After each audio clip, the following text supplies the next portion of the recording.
Excellence, on va aussi parler coopération internationale. Alors, on sait que plusieurs de vos soutiens, en tout cas, ont réclamé à corps et à cri la diversification de nos partenariats, notamment en matière sécuritaire. Et on sait également que pas mal de ces soutiens ont aussi demandé le départ de l'une des plus anciennes de nos partenaires, qui est la France. Alors, depuis quelque temps, le sentiment commun est que entre le Burkina et la France, ça ne va pas vraiment. Monsieur le Président, beaucoup voudraient savoir si c'est une réponse à l'appel de la rue, un choix mûrement réfléchi, ou alors est-ce que on est en train de sonner la rupture définitive de nos relations diplomatiques avec la France? D'abord, il faut changer le terme rue. Je préfère jeunesse consciente. Voilà, parce que je pense qu'aujourd'hui, avec ce que nous observons, que ce soit nous ou ceux qui viendront après nous, personne ne doit pouvoir s'amuser avec l'avenir de cette jeunesse-là. Ça, c'est le message qu'on a compris à travers ces manifestations. Secondo, à travers les relations, diversifier, on diversifie.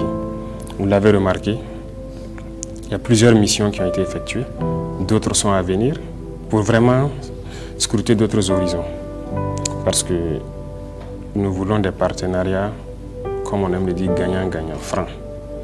Si on nous dit, je vous donne ça et je veux ça en retour, on discute, on s'entend, si ça nous arrange, on le fait. Mais nous ne voulons peut-être pas de partenariat un peu flou, un peu pas clair, si je peux dire, déséquilibré, non.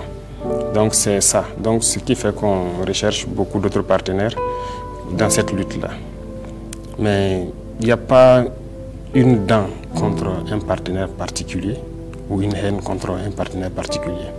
Et comme vous dites, la fin des relations diplomatiques, non. Vous faites allusion à la décision de dénoncer l'accord la dernière fois. C'est un accord militaire et dans les textes de l'accord, il est prévu qu'une des parties puisse le dénoncer. Donc c'est juste un processus qui a été enclenché, mais ça n'a rien à voir avec la diplomatie. L'ambassade française est là, les ressortissants français sont là, de même que notre ambassade là-bas. Et donc il n'y a rien diplomatiquement qui a été touché. Il s'agit donc d'un accord de présence militaire. Et même, comme ils l'ont dit, notre souveraineté, ça dépend de nous. Donc c'est ce que nous réclamons à travers la dénonciation de cet accord. Donc il n'y a pas de rupture de relations diplomatiques ou des haines contre un État particulier. Monsieur le Président, avec la France, c'est beaucoup plus compliqué que cela. Il y a eu plusieurs incidents. Il y a eu à votre prise de pouvoir les violences contre l'ambassade de France, le consulat, les instituts français. Il y a eu 2 citoyens français soupçonnés d'espionnage qui ont été renvoyés chez eux. Il y a eu votre demande de changement de l'ambassadeur français au Burkina. Et puis il y a eu la dénonciation de cet accord. Donc la multiplication des incidents peut laisser croire que vous voulez rompre avec la France au profit de la Russie par exemple, ou même de Wagner. Merci de rentrer dans le sujet. Je savais que vous les journalistes, vous viendrez sur ça. Non, il y a plusieurs incidents certes. Il y a plusieurs incidents, mais quand il y a des incidents, c'est normal qu'on prenne des mesures. Parce que ce que les gens disent peut paraître des préjugés. Mais aujourd'hui, nous sommes à un niveau de responsabilité donné. Lorsqu'on constate que certains préjugés sont réels, il y va de soi qu'on prenne nos responsabilités et qu'on prenne des décisions dans le sens de ce que ce peuple souhaite. Et tout ce que le peuple veut, c'est sa souveraineté et pouvoir vivre dignement et bien. Et nous avons cette capacité. Donc s'il y a des faits et gestes ou certains accords qui nous empêchent de pouvoir donner cette vie et cette dignité à notre peuple, il va de soi qu'on s'oppose à ça et qu'on prenne des actes contre cela. Donc peut-être que c'est la politique qui n'était pas la bien, menée par la France. Mais je pense que cela ne veut pas dire qu'il y a une haine particulière, c'est ce que j'insiste. Non. Et ça ne veut pas dire aussi quitter un pays pour un autre. J'insiste sur le fait de notre souveraineté, sur l'équilibre de nos relations. peu importe l'État, si c'est pour venir nous coloniser encore, si on peut le dire, nous dominer, nous ne serons pas d'accord. Non, nous ne serons pas d'accord.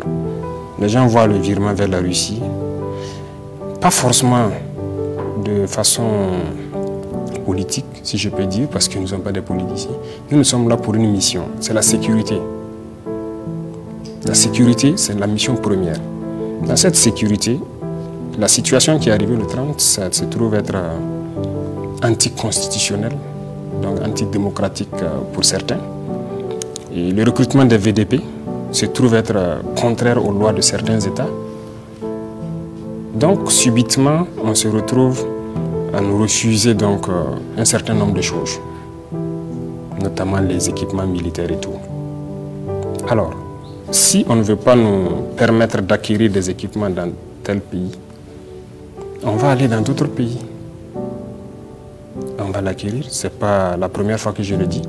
La plupart des chancelleries occidentales sont passées ici. Je les ai dit ça.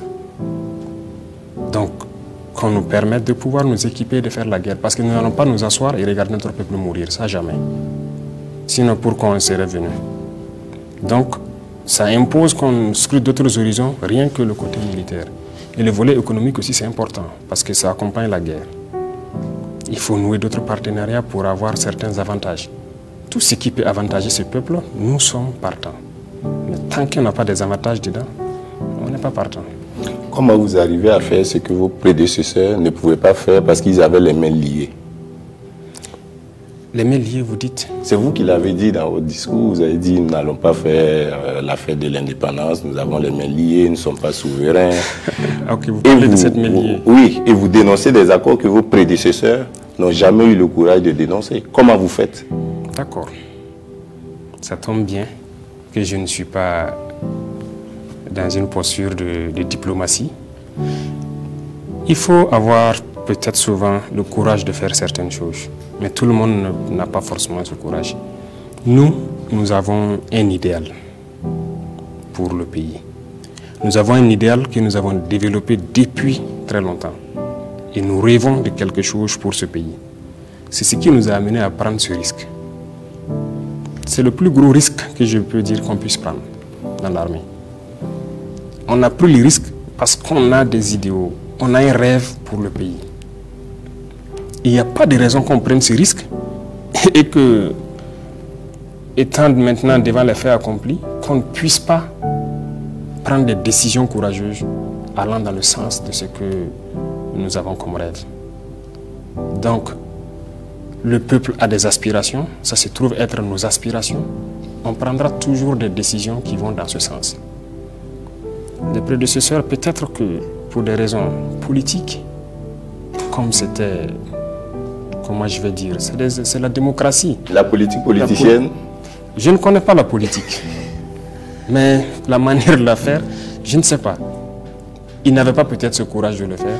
Et bon, la différence aussi, c'est que, comme je dis, nous sommes plus... peut-être que la guerre a contribué à nous rendre beaucoup plus courageux, plus durs. C'est aussi l'effet, comment je vais dire, la guerre n'est pas que mauvaise. À force de nous coincer, à force de l'adversité, ça nous change. Mais retenez une chose, la seule chose qui nous anime, c'est le bonheur de ce peuple-là, le rêve que nous avons pour ce peuple. Et pour ça, on prendra toutes les décisions nécessaires. Et sur Wagner? Oui, Wagner, on a entendu dans la presse partout que Wagner est à Ouagadougou. Nous aussi, on a appris ça comme ça. Et j'ai même demandé à certains, ah bon, ils sont où? Entre-temps, on a appris qu'ils sont même logés dans un hôtel quelque part. Nous, on était surpris de voir de quoi il s'agissait. Mais je pense que c'est quelque chose qui a été juste créé pour... vous voyez, il y a un état d'esprit général. Lorsque vous traitez avec Wagner, tout le monde vous fuit. Donc c'est quelque chose qui a été créé pour que tout le monde nous fuit. Eh bien, félicitations, c'est bien. Lorsque vous vous retrouvez coincé comme ça, vous êtes obligé de développer des solutions endogènes. C'est ce que nous sommes en train de faire. Et nous sommes capables, ce pays-là est capable de transcender tout ça. Wagner n'est donc pas une option que vous envisagez? Wagner. Wagner, nous avons nos Wagner déjà. Les VDP que nous recrutons, c'est les premiers Wagner.